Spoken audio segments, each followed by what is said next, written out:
all my happy haunts and troubled souls, and welcome to Designfest. Yes, we're keeping the name.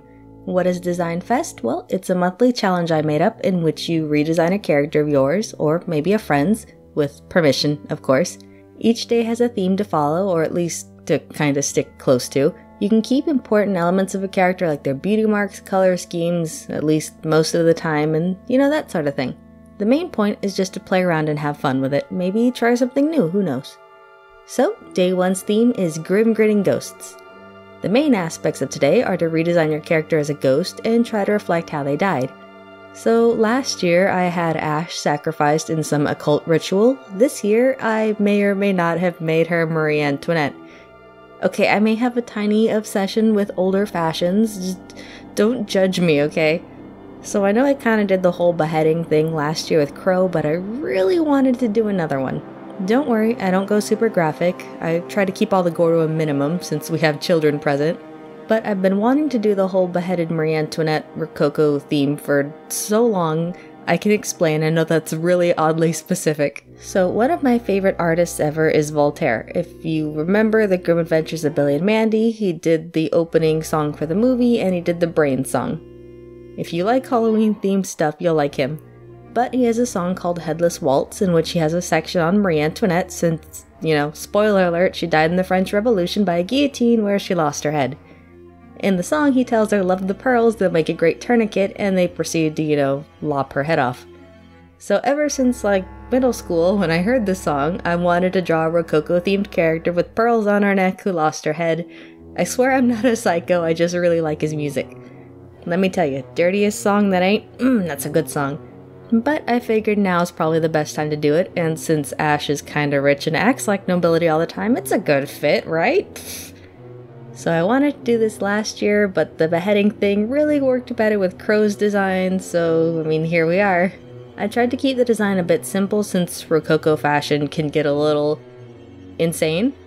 Luckily, I did find plenty of simplistic designs as reference. Whether people actually look like that or the artist just didn't want to draw all those details, I'll never know, but Google said it was okay, and Google never lies, right?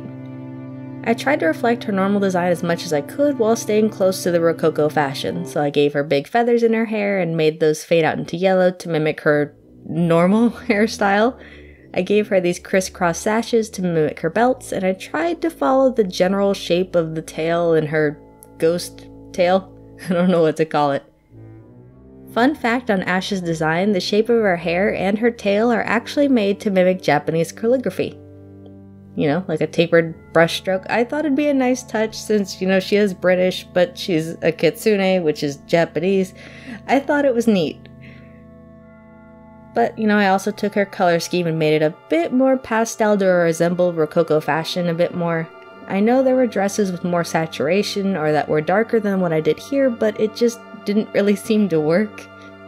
She was too goth for the French nobility. Darn it, Ash, being such an edgelord and all. I can't help it. I like goth aesthetics, okay? I think that's pretty obvious by now. But I figure lighter color would probably work best with the whole ghost thing anyway. Anyway, again, I did keep things simple here. I didn't want to overwhelm myself on the very first day. And I have more detailed designs coming on later, so I wanted to keep things pretty chill over here. I think looking back, I kind of wish I added more pearls. I don't know, I feel like it's the little details like that that can add a lot to the piece. Oh, I forgot to mention, I did want this to have kind of a painted feel to it. Originally, I was going to do all the coloring and shading and everything all in one layer, but I decided I didn't want to dye this early on, so instead I just did all of my shading, highlighting, etc. with the running edge watercolor brush. So I guess kinda sorta one brush challenge? Well, I do use the Ivy brush and some airbrush splatter brushes, so I can't really say that, can I? Well, there's a challenge for you. I'm sure that's somewhere on YouTube by now. I did keep all the shading pretty light since, she's incorporeal, and I'm assuming that light probably wouldn't function the same for the dead, so they don't live by our rules. You get it? So I think that about wraps it up for day 1. This was my attempt at the Grim Grinning Ghost theme. If you guys tried out Designfest this year, maybe send it to me on my DeviantArt Twitter, or you can show it off on my lovely Discord server. All the links are below.